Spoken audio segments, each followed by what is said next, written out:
Elhamdülillah, elhamdülillah, elhamdülillahi Rabbil alemin.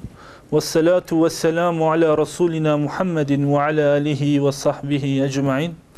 Allahu Teala fi kitabihil kerim. Euzu billahi mineşşeytanirracim. Bismillahirrahmanirrahim. Kul innes salati ve nusuki ve mahyaya ve memati lillahi Rabbil alemin. Sadakallahul azim. Arkadaşlar, yaratılmış mahluklar olarak ve özelde insan olarak biz şu yeryüzünde birçok şeyde kemale ulaşabiliriz. Kemali yakalayabiliriz. Mesela astronomide kemali yakalanmış seviyedeyiz. Fizikte yine hakeza öyle. İnsani ilişkilerde yine öyle. Erdem ve faziletin ne olduğuna dair insanlar bilgi alır ve belki bu bilgiye göre de hareketler de uygulayabilir. Bunda da kemale ulaşabiliriz. Hatta ve hatta ibadetlerimizde de bazen ara bazı günler kemale ulaşabiliriz. Ama bir şey vardır ki arkadaşlar, bizler ne yaparsak yapalım ve sonuç itibariyle ne olursa olsun o şeyde kemale ulaşamayız. Nedir o? Allah'a teşekkür etmekte bizler kemale ulaşamayız. Allah'a hamd etmekte bizler kemale ulaşamayız. Allah'a şükretmekte bizler kemale ulaşamayız. Nereden aldık bunu şimdi? Dikkat ederseniz hangi seyda, hangi hoca, hangi alim konuşursa, İslami bir yerde olsun, gayri İslami bir yerde olsun, konuşan Müslümansa söze hamd ile başlar, sözü hamd ile bitirir. Der ki bakın, bizim sözümüzün girişi hamd iledir ve sözümüzün çıkışı da yine hamd iledir. Yani bizler şu hamdı, şu şükrü her daim yapmak zorundayız. Ve bizler ne kadar bunu yaparsak yapalım, şükrün hakkını verememiş olacağız. Eğer insanlık olarak biz şu şükrün, anlatacağımız şu şükrün kıymetini bilseydik var ya, birçok zor olan işi kolaylaştırmıştık. İbadetlerden tad alma işini kolaylaştırmıştık. İmanı arttırma noktasında kolaylaştırmıştık. Allah'a bir hakkıyla kulluk etme noktasında, Allah'ı anlamak noktasında işi, fehmi kolaylaştırmıştık. Onun için bizler arkadaşlar şu İslam yoluna çıktığımızda kuşanmamız gereken iki kılıçtan bir tanesi şükürdür. Bir tarafta sabır, diğer tarafta şükür. Hazreti Ömer'e şükür ile sabrı sorduklarında ne diyor biliyor musunuz? Şükür 2 tane yiğit binektir diyor. Vallahi şükür ile sabır 2 tane yiğit binektir. Sabra binsem şükre binmedim diye gam çekmem. Şükre binsem sabra binmedim diye gam çekmem. Yani sonuçta şu iki kavram mutlak bir şekilde en ince ayrıntısına kadar araştırılmalı, üzerinde konuşulmalı ve konferanslarda anlatılmalıdır. İslam'ın 2 temel kaidesidir. Eğer imanın şartları olacaksa şunların öncelikle şunları da koymamız gerekliydi. Onun için bizler şükür ile sabrı bir kefede değerlendirdiğimizde önümüze müthiş bir tablo çıkıyor. O zaman niye bizler olmuyoruz? Niye bizler bu asırda asr-ı saadet ölçülerini yakalayamıyoruz? Niye bizler sahabe gibi olaylara bakmıyoruz? Analizimiz onlarınki gibi değil, bakış açımız onlarınki gibi değil. Eğer böyle bir soru arkadaşlar kendinize soruyorsanız ve yine bizlerin neden imani seviyesi onlarınki gibi olmuyor ve yine neden biz ibadetlerimizde tat almıyoruz gibi soruları da üstüne ekliyorsanız, dönün aynanın karşısına ve yüzünüze bakın, sende şükür ile sabır eksiktir. Şimdi biz geleceğiz. Şükrün ne olduğunu Ve Allah Resulü sahabeye bunu nasıl anlattığını dilimizin döndüğü kadar anlatacağız. Her ne kadar anlatırsak da anlatalım arkadaşlar. Kamil bir şekilde anlatamayacağımızı da buradan deklare edelim. Allah Resulü Aleyhisselatü Vesselam diyor ki geçmiş ümmetlerden 3 kişi vardı. Ne zaman arkadaşlar Allah Resulü Aleyhisselatü Vesselam geçmişe atıfta bulunuyorsa sahabe şunu çok iyi anlıyor. Diyor ki ey sahabeler dikkat edin, sizde oluşması, olgunlaşması, kemale ermesi gereken bazı hassasiyetler, bazı hisler, bazı duygular olmalıdır. Yani muhataba diyor ki hazır ol, vereceğim bilgi önemlidir, yaşanmış, tecrübe edilmiş ve sen bunu da bu ölçü ve mizana göre hareket etmelisin. Geçmiş ümmetlerden 3 kişi vardı diyor. Bunlar 3 tane birbirinin tanıdığı da diyebilirsiniz. 3 arkadaş da diyebilirsiniz. Bunlar biri alacalı. Yani sedef hastalığı gibi bir hastalığa sahip. Bakanlar, suratına bakanlar o hastalığın verdiği izden ötürü yüzlerini çeviriyorlar. Biri kör ve diğeri de. Sonuç itibariyle Allah Resulü Aleyhisselatü Vesselam diyor ki, bu 3 kişinin yanına Allah bir melek göndermek murad etti. İlk başta geldi alacalı hastalığın yanına. Yani sedef hastalığı veya vücudunda böyle görüntü olarak nahoşluk olan bir adamın yanına. Dedi ki bu nedir halin? Adam döndü dedi ki valla ben gördüğün gibi alacalı bir hastayım. Ben hangi ortama gidersem gideyim insanlar benden uzak duruyor, yanıma gelmiyor. Haklıdırlar da yüzümdeki, bedenimdeki bu şeyden ötürü çekiniyorlar, korkuyorlar. Yüzlerine, gözlerine de göze de hitap etmediğim için benimle dostluk kurmuyor, arkadaşlık kurmuyorlar. Ne istiyorsun? Ben Allah'tan murad ediyorum. Rabbim benim şu hastalığımı bir giderseydi. Ben hastalığıma giderecek bir ilaç bulabilseydim keşke. O esnada melek ona dua ediyor ve o alaca hastalığı gidiyor. Adam birden bakıyor ki hastalığı gitti. Melek devam ediyor. Hastalığını gideren Allah sana soruyor. En çok neyi seviyorsun? Ben en çok diyor koyunları, develeri seviyorum diyor. Ben deve gördüğümde çok hoşuma gidiyor. Keşke Allah bana bir deve nasip etseydi. Ve ona bir deve veriyor. 10 aylık hamile bir deve veriyor. Gebe bir deve veriyor. Git diyor Allah malını bereketlendirsin. Bu gidiyor. Sonra geliyor kel olan adamın yanına. Soruyor ona ne haldesin, neyin var? Vallahi diyor kelim işte. Herkes sanki salgın bir hastalık gibi bana baktığında içtinap ediyor, uzak duruyor. Ve yine bulunduğum ortamda benimle dalga geçiyorlar. Yani böyle sanki dünyada ben tek varmışım gibi çocuklar benimle alay ediyor. Onun için böyle bu haldeyim. Allah senin bu hastalığını gidermesini ister misin? Vallahi istiyorum diyor. Ve orada dua ediyor. Derken adamın saçı çıkmaya başlıyor ve gür güzel sırma saçlı bir adam oluyor. Adam bunu görünce çok seviniyor.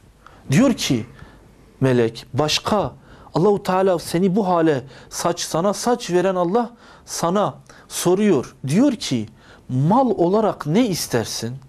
Şimdi verince Allah bir gayri hesap veriyor. Hani derler ya kör istediği bir göz Allah verdiği 2 göz. Allahu Teala'dan sadece kelliğin giderilmesini isteyen adam Allahu Teala ganidir. Bir de diyor sana mal vereyim. Veriyor.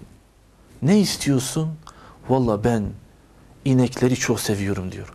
Hayvanlar içinde ineğim olsaydı, onları besleseydim, sütünden, yağından, etinden yararlansaydım. Ona da gebe bir hayvan veriyor. Oradan ayrılıyor, geliyor kör olan adamın yanına. Aynı şeyleri de ona soruyor. Senin nedir bu halin? Diyor, ne olsun? Görüyorsun işte. Göz yok ki önümü göreyim. Her gittiğim yerde duvar olsun, taş olsun ona çarpıyorum. Ve bir hakkıyla insanlar arasında da dolaşamıyorum. Rabbim beni bu şekil dünyaya gönderdi. Peki diyor, Rabbinin gözlerini açmasını istiyor musun? Kim istemez? Rabbim bana bunu verseydi ben de bunun şükrünü ona eda edenlerden olurdum diyor. Allahu Teala orada onun gözlerini açıyor. Peki diyor, Allahu Teala ganidir. Senin gözlerini bak açtı. İstediğin başka bir şey var mı mal yönünden de? Vardır diyor. Nedir? Ben koyunları çok seviyorum diyor. Ona da Allahu Teala bir koyun veriyor. O da gebe. Ve bir süre arkadaşlar Allah Resulü anlatıyor. Allahu Teala bunları kendi hallerine bırakıyor. Yeryüzünde oyalanın diyor, gezin, dolaşın ve bu mallar gittikçe bereketleniyor. Öyle ki vadiler artık bu hayvanlara yetmiyor. Her üçü içinde böyledir. Kimisinin devesi, kimisinin davarları, kimisinin koyunları. Artık vadiler yetmiyor. Herkes onların huzurunda el pençe divan duruyor. Eski hallerinden eser kalmadıkları için de teni alacalı olana insanlar geçerken ne güzel tenli bir adam. Kel olana bir vadiden, bir mahalleden geçerken insanlar ona ne güzel saçlı bir adam. O kör olan bir yerden geçerken insanlar ona tazimde bulunuyor, hürmetlerini ona gösteriyor. İmtihan vaktidir. Sahabeye söylüyor ama bize de söylüyor. Diyor ki Allahu Teala, Allah Resulü Aleyhisselatü Vesselam, Allahu Teala murad etti, şimdi onları imtihan edecek. Diyor Allahu Teala o alacalıya, o hasta olan adama tıpkı onun gibi bir alacalı gönderiyor. Hasta bir adam gönderiyor. Aynı eski kıyafetleri içinde, aynı zelil halde, yüzüne bakmaya iştinab edeceğin bir vaziyette o adama gönderiyor. Adam söze başlarken diyor ki maşallah, yahu senin ne güzel bir tenin var. Yahu senin ne güzel kıyafetlerin var. Ne güzel Allahu Teala sana mal vermiş. Allahu Teala seni güzel yapmış. Bak bana Allahu Teala beni ne hale getirmiş. Sen de acaba var mıdır bana verebileceğin bir şey? Bak Allahu Teala sana vadiler dolusu deve vermiş. Bir deve vermez misin şu hasta olan bu adama? Adam diyor, sen deli misin, nesin? İnsan sadaka isterken böyle mi istiyor? Sen tutmuş bir deve istiyorsun. 2-3 dinar dirhem istesene ya. Ben sana sadaka madaka vermem. Böyle densizlik olmaz diyor. Adam diyor, dur bir dur. Ben seni sanki tanıyorum diyor. Sen de eskiden benim gibiydin. Sanki sen de benim gibi alacalıydın. Ben seni hatırladım. Bak Allahu Teala sana nimet verdi, hastalığını giderdi. Sana mal verdi. Adam bunu duyunca hayır diyor, yok. Öyle bir şey yok. Ben böyle değilim. Adam bu nimete nankörlüğünü görünce, duyunca tamam diyor, öyle olmayabilirsin. Ama eğer öyle değilse Allahu Teala sana verdiği bu malı da, sana verdiği bu sıhhati de senden alsın. Çekip geliyor. Gidiyor. Allahu Teala o meleği bu sefer kel suretinde yapıyor. O adamın yanına gidiyor. Böyle kapıcılardan mı diyeyim, hizmetçilerden mi diyeyim, sarayının bir köşesine derken adamın en güzel odasında, en güzel makamında otururken adamın yanına giriyor. Adam şaşırıyor birden, diyor, nereden geldin sen? Adam söze başlıyor. Allahu Teala malını bereketlendirsin.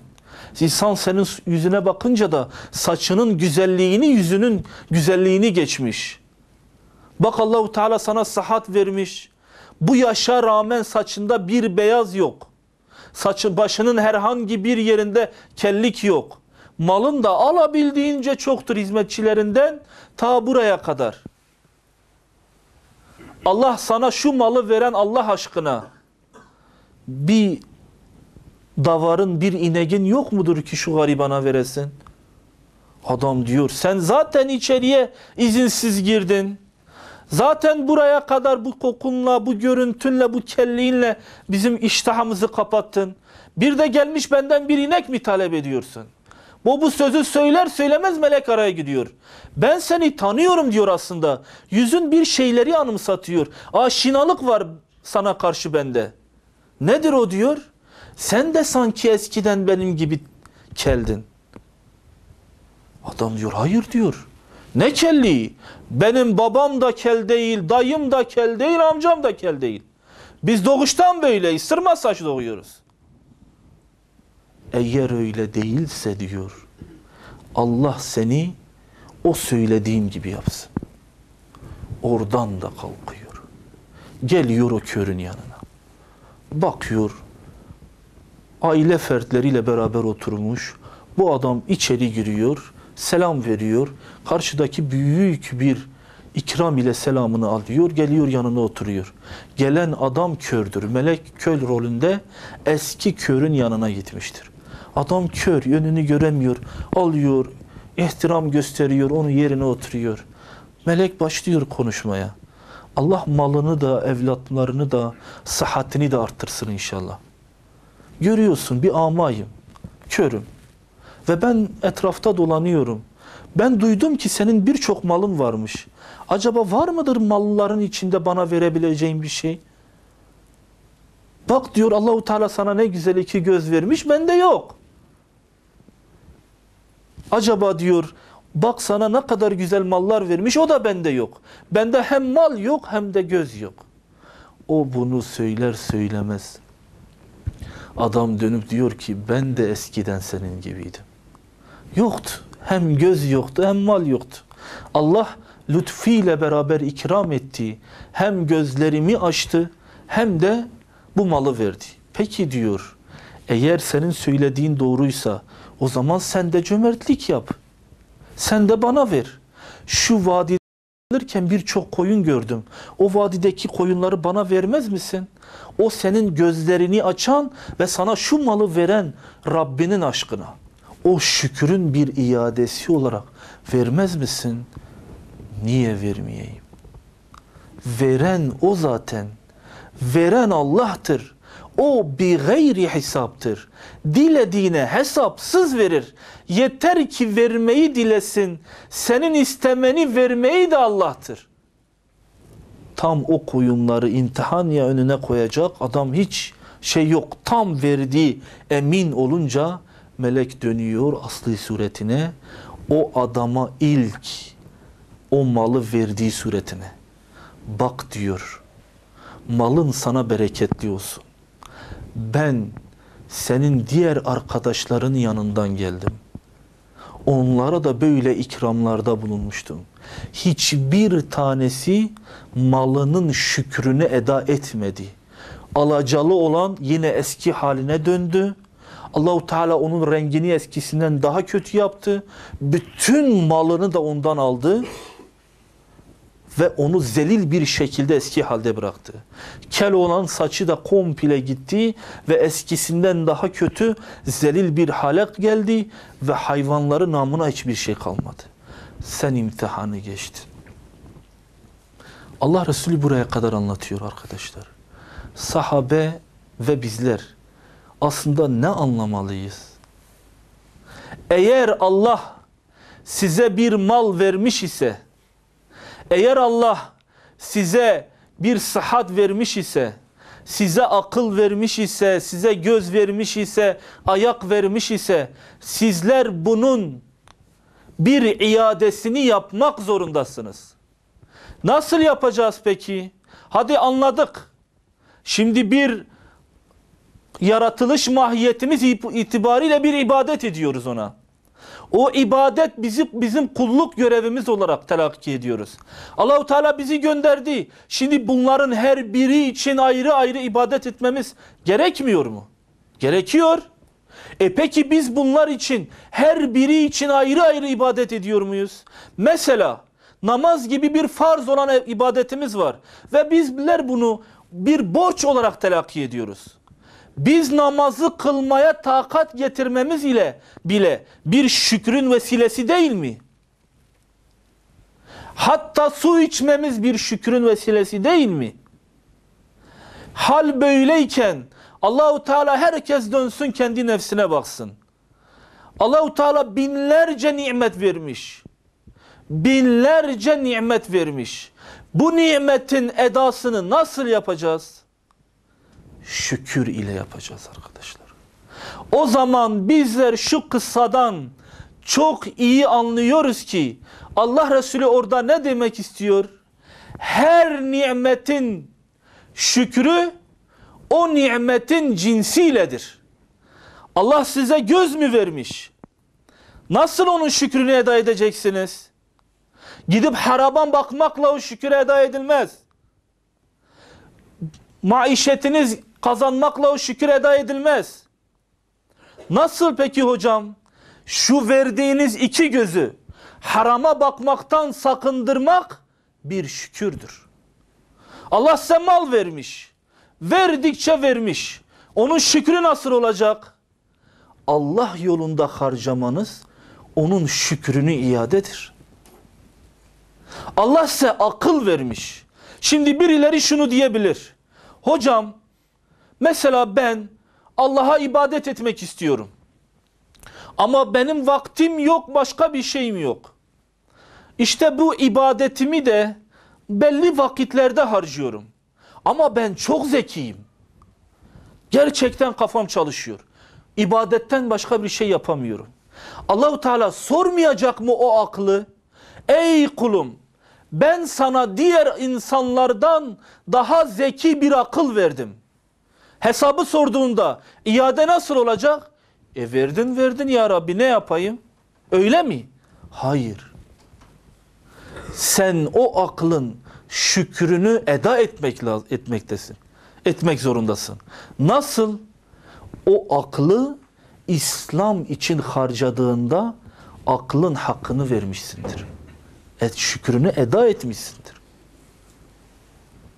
Adamın iki ayağı iki kolu yok. Senin iki ayağın iki kolun, gören gözün, duyan kulağın, konuşan dilin var. Bu bir nimet değil midir? Nimettir. Peki bu nimetin şükrü nasıl eda edilecek? Para değil ki verelim. Oysa her nimet kendiyle beraber bir şükür ister. Bu bila istisnadır arkadaşlar.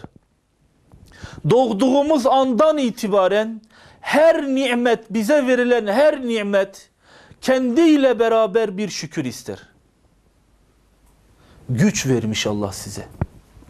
Diğer insanlara vermemiş. Siz kuvvetlisiniz. Bunun nam olsun, şöhret olsun diye vermemiş. Sizler insanların belini yere deviresiniz diye vermemiş. Sizi onunla imtihan ediyor. İmtihanın gerekçesi olarak da size acaba bu verdiğim gücü nerede tasarruf ediyor? Nerede harcıyor? Bedelini böyle istiyor. Diyor ki nerede harcayacak? Eğer İslam için harcıyorsa şükrünü eda ettiniz. Eğer İslam için harcamamışsanız o nimetin hesabını soracaksınız. Allahu Teala bizi mahşerde hesaba çektiğinde dikkat ederseniz hadislerde ne diyor?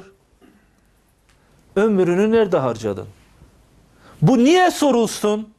Sana bir ömür verdim, bir sermaye verdim. Sen bunun şükrünü nasıl yaptın?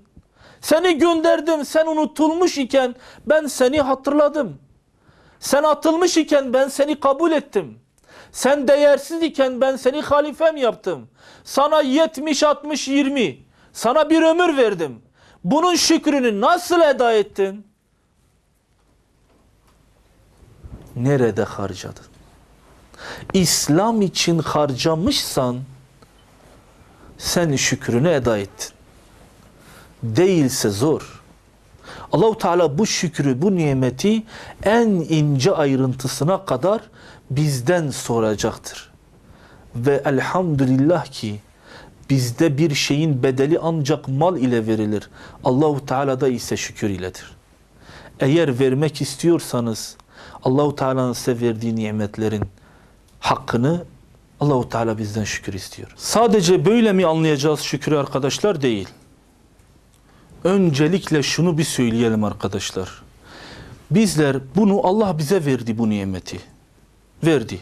Değil mi? Elimize de tesbih aldık. Elhamdülillah, elhamdülillah, elhamdülillah saydık. Bu mutlak bir şekilde olmalı mıdır? Olmalıdır. Değil mi? Ama şükür sadece bizden dilde zikri istemez. Ne ister? Şükür dilde zikir ve amel ister.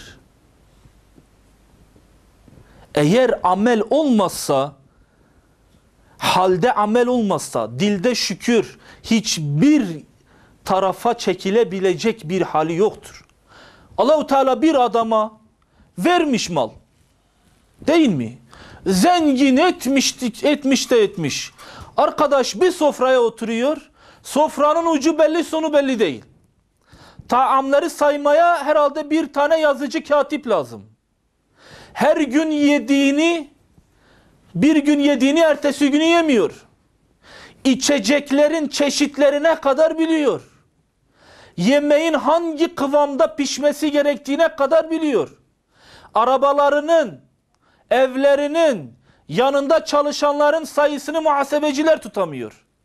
Oturuyor sofranın başına, Müslüman adam elhamdülillah, oturuyor o sofranın başına, yemeği yiyor. Allahu Teala da bir kap vermiş, o kabı dolduruyor, sonra elhamdülillah diyor, çekiliyor sofradan. Ne güzel adam gerçekten şükrünü eda etti değil mi? Evet. Yok ya. Öyle midir? Yani şimdi bu adamın elhamdülillah demek ile şükrü eda ediliyor mu? Ben de fakir. Mehmet abi fakir. Yok para. Eve geliyor. Var mı hanım bir şey? Vallahi çorba. Elhamdülillah. Bu da dilde şükür. Değil mi? Allah demez mi? Bu da şükrünü eda etti. Bu da şükrünü eda etti. Akıl çalışmaz mı insanda? Yahu şimdi ikisinin şükrü bu mudur? Nedir arkadaşlar? Zenginin şükrü infaktır. O insan verecek. Vermek zorundadır. Hadi canım. Vallahi ben elhamdülillah Müslümanım, işte sofrada da şükrümü eda ettim. Senin verme gereken trilyonlar var, trilyonlar. Senin harcaman gereken binlerce dinarın var, dirhemin var, doların var. Sen onları İslam toplumuna harcayacaksın. İ'la-i kelimetullah yükselsin diye, Allah'ın dini aziz olsun diye verdikçe vereceksin. O zaman Allah'ın huzuruna gittiğinde diyeceksin ki ya Rabbi, bilmiyorum ben bana verdiğin nimetin şükrünü eda edebildim mi? Halen bu olacak sende. Yoksa hiç kimse hiç kusura bakmasın. Trilyon sahibi bir adamın elhamdülillahi ise gariban bir Mehmet amcanın elhamdülillahı. Gariban olanın 1000 kat daha değerlidir o zengin olandan. Hiç kimse bunu sadece elhamdülillah ile kıyaslamasın. Şükür, evet dilde zikir ister ama halde amel de ister. Allah kendisinden razı olsun. Hazreti Ayşe diyor ki, sahabe içinde istisnai haşere-i mübeşşereden sayılan bir sahabe için, Abdurrahman bin Avf için diyor ki, Allah Resulü aleyhissalatu vesselam bana İbni Avf hakkında şöyle söyledi. Ben herkesin cennette yürüyerek, ashabının içindekileri kıyaslayarak, cennete yürüyerek geçtiğini gördüm. Abdurrahman bin Avf'ı gördüm, yerde sürünerek cennete giriyordu. Tamam giriyordu ama sürünerek cennete giriyordu. Arkadaşlar bunu duyduk. Herhangi birimiz hakkında da söylenmiş olabilir. Abdurrahman bin Avf ne anlıyor?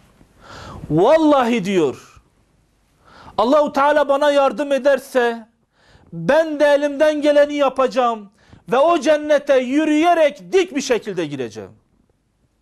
Ne yapıyor? Tamam, bu da söylenir. 3 defa, 2 defa malının yarısını infak ediyor. Malının tamamını. Anlayışa bakın Allah aşkına. Şimdi böyle bir hadis geliyor. İbni Avf'un yaptığı harekete bakın. Malının 2 defa yarısını. bir defa yarısından fazlasını, bir defa da 600 deve kıtlık vaktinde tamamıyla fi sebilillah dağıtıyor fakirlere. Allah ganidir, verdikçe veriyor. Yetmiyor. Diyor ki vasiyeti var. Diyor ki ben vefat edersem varislerine Bedir ashabından hayatta kalan herkese 200 dinar verin. Ne kadardır 200 dinar? 2 kilo altın. Arkadaşlar hesap kitaba girmeyin, çeneniz yorulur. İşte zengin dediğin budur. Şimdi bu böyle şükredilir. Adam ilim öğrenmiş. Öğrenmiş de öğrenmiş, Allah vermiş ilmi. Öğrenmiş ilmi. Ondan sonra diplomanın arkasında isminin önündeki makam ve şan için öğrenmiş. Sonra yok. O ilmin bir şükrü vardır. Nasıldır? Allah içindir. Artık gençlere de siz varın konuşun. Allah size bir kuvvet vermiş. O işin şükrü de o mesai İslam uğrunda harcamaktır. Yapılmazsa ne olur arkadaşlar? Yapılmadı. Şükür yapılmadı. Elhamdülillah siyerde bunun da tezahürü var. Her ne kadar bazı insanlar şimdi biraz sonra söyleyeceğim vakayı zekat meselesine çevirseler de ben bunu şükür bağlamında değerlendirmek istiyorum. Allah Resulü Aleyhisselatü Vesselam'ın bir tane sahabesi var. Salebe. Rivayet sahih midir, zayıf mıdır, ravilerinde sıkıntı var mıdır, senedinde problem var mıdır oraya karışmıyoruz. Biz sahih olarak karşımıza alıyoruz hadisi. Diyor ki Allah Resulü Aleyhisselatü Vesselam'ın bir tane sahabesi var adı Salebe. Fakir bir sahabedir. Diğer sahabeler gibi, çoğu gibi fakir bir sahabedir. Ve Allah Resulü Aleyhisselatü Vesselam'ın da yanına gidip gelmektedir. Bir gün geliyor Allah Resulü'ne. Ya Resulallah diyor. Yok, evde yok bir şey yiyelim. Senin yanında da yok yiyelim. Arkadaşlarımızın yanında da yok yiyelim. Ya Resulallah diyor. Bana dua et de mal kazanayım. Dua et Allah bana versin. Allah ganidir. Ben de o malı dünyada hem onun için harcayayım hem de kendim için. Allah Resulü diyor ey Salebe şükrünü eda edebileceğin bir mal. Söze bakın arkadaşlar. Mal istiyor ha.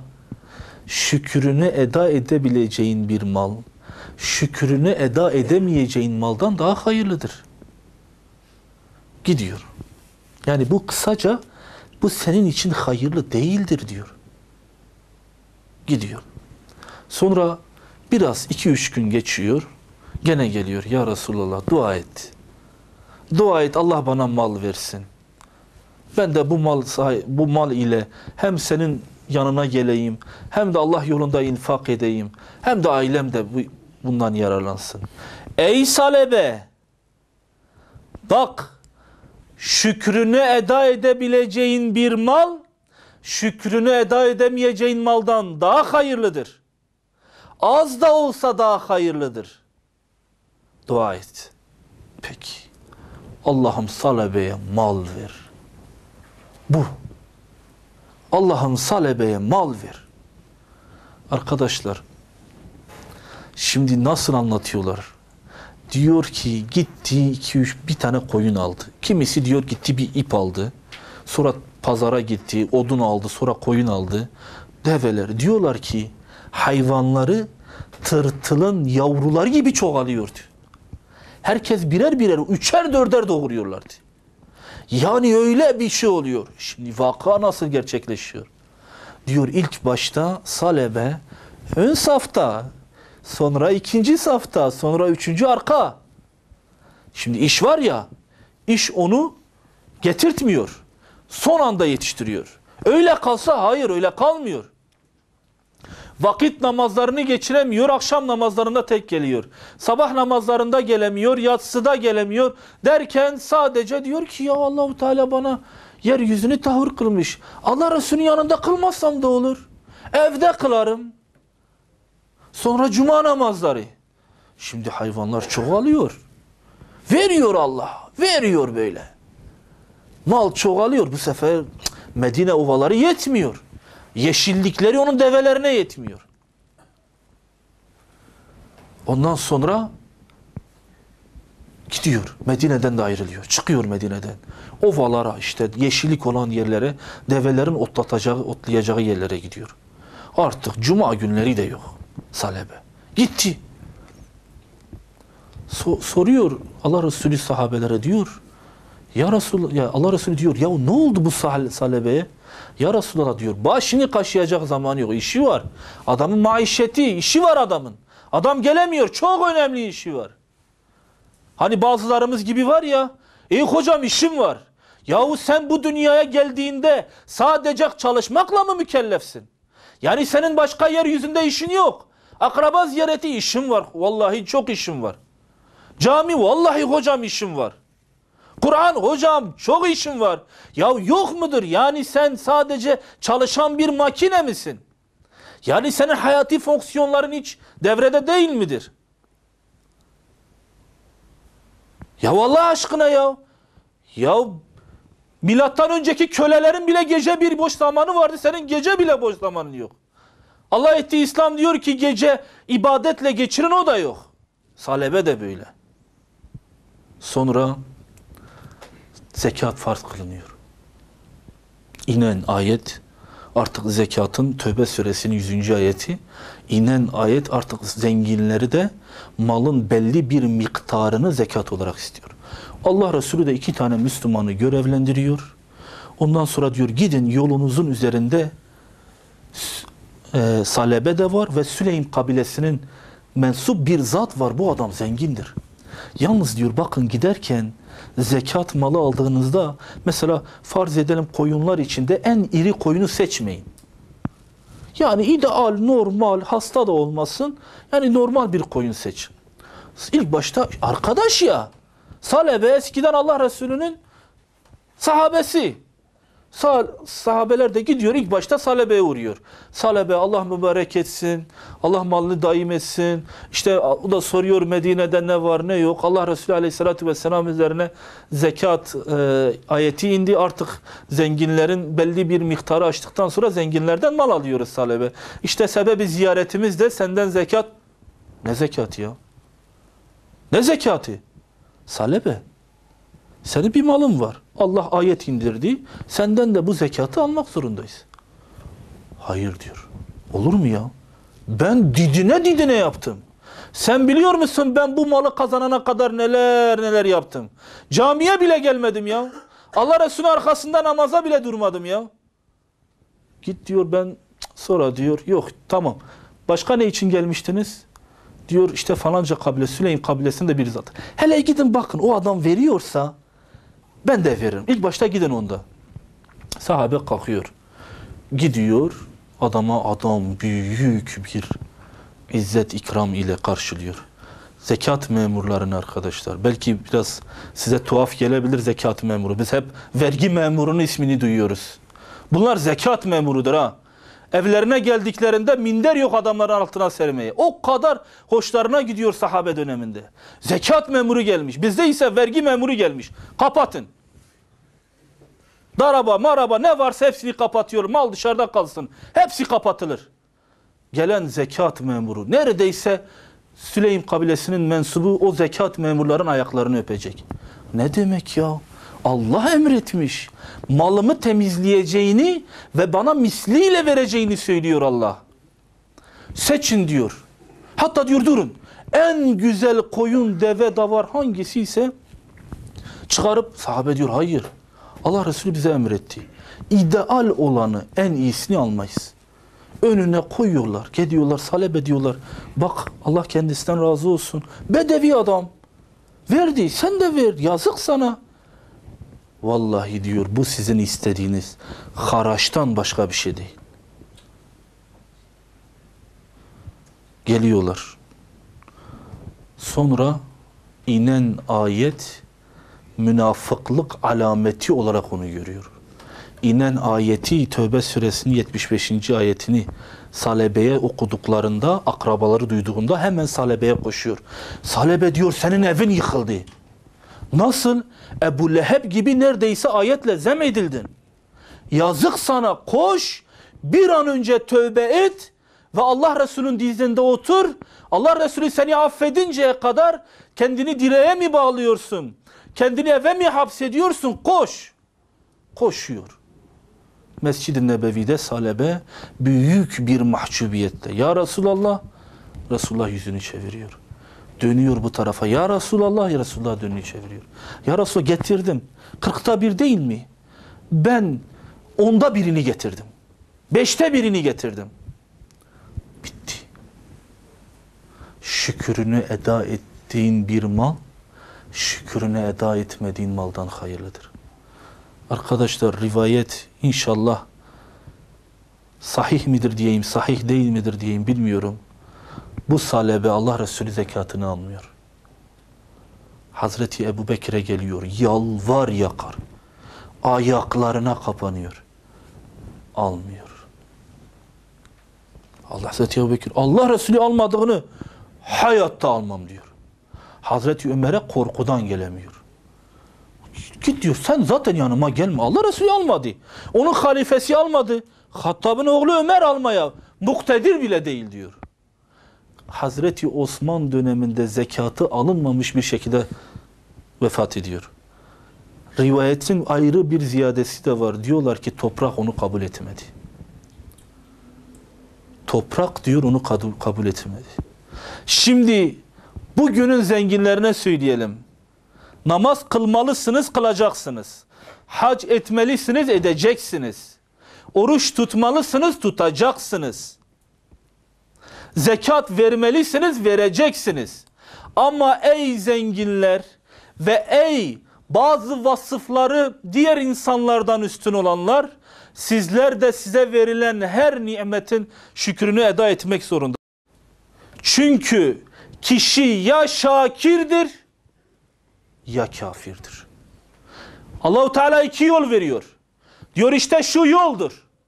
Ya şükredersiniz ya da küfredersiniz. Kafir olursunuz. Allah kendisinden razı olsun, Muaz bin Cebel anlatıyor.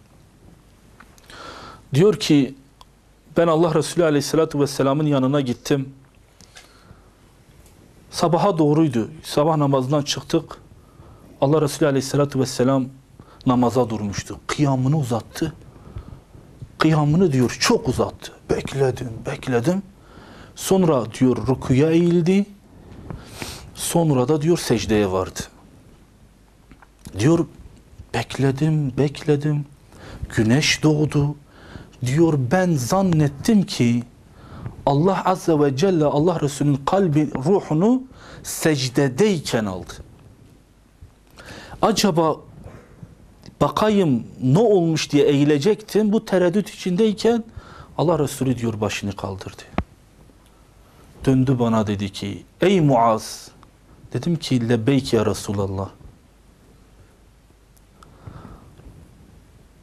Ben niçin böyle uzun secde ettim biliyor musun? Diyor ben dedim ki Allah ve Resulü daha iyi bilir. Sonra durdu diyor. Kesildi. Ses gitti. Bekledik. Sonra dedi ey Muaz. Lebbeyk ya Resulallah. Ben niye secdede bu kadar kaldım biliyor musun? Allah ve Resulü daha iyi bilir dedim. 3-4 defa böyle bekleye ben de Allah Resulü'nü bekleye bu cümleleri tekrar ettik. Sonra dedi ki ey Muaz, ben secdedeyken Rabbim bana haber gönderdi. Ey Muhammed Aleyhisselatu Vesselam dedi. Ben dedim buyur ya Rabbi, ümmetin hakkında benden ne bekliyorsun dedi. Rabbim dedim sen daha iyi bilirsin. Derken diyor ses kesildi. Ben secdede bekledim. Allah Azze ve Celle'nin cevabını. Sonra tekrar ey Muhammed Aleyhisselatu Vesselam, lebbeyk dedim ya Rabbi, emret. Ümmetin hakkında benden ne temenni ediyorsun? Ne bekliyorsun? Ben dedim Rabbim sen daha iyi bilirsin. 3-4 defa diyor ben secdedeyken Allah Azze ve Celle böyle seslendi. Sonra döndü dedi ki ey Muhammed Aleyhisselatü Vesselam, ben seni ümmetin hakkında mahzun etmeyeceğim. Ben de secdemi uzattıkça uzattım. Uzattıkça uzattım. Uzattıkça uzattım. Arkadaşlar, yani böyle bir peygamberin ümmeti olduğumuz için bile onun şükrünü eda edemiyoruz. Yani düşünün, bir peygamber ki öyle size müştaktır.